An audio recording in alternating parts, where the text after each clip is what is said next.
But he's sitting in a federal prison 600 miles away from our home and he did nothing wrong. Has I your mean, faith in God been shaken? stronger, actually. My T- faith in God is stronger Tell us. than it was. And I am Michael's as well. But until you go through something that all you have is to rely on your faith, it really tests your faith.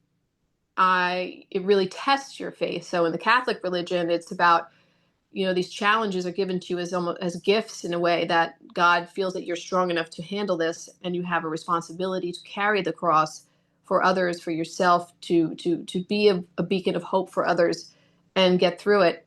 And so you wake up every morning, and I do still saying, "Okay, God, what do you want me to do?" Basically, don't put me down the wrong path if it's not going to be fruitful for what you want me to do in this life. And Michael has found that as well. And you know, he was not as faithful as me as far as his Catholic faith. He was raised Catholic, but he had a lot of loss in his life, and he felt like his faith was challenged. And then when I dropped him off at prison in 600 miles away in Michigan, I gave him rosary beads, and they were plastic rosary beads. And he said the guard wasn't going to let him keep them, and he said, "I need those." He said, "I need them."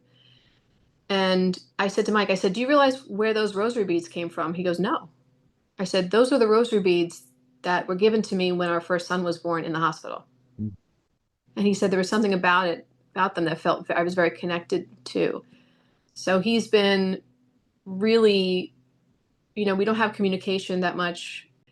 If they can put you in federal prison for that, they can put anybody in.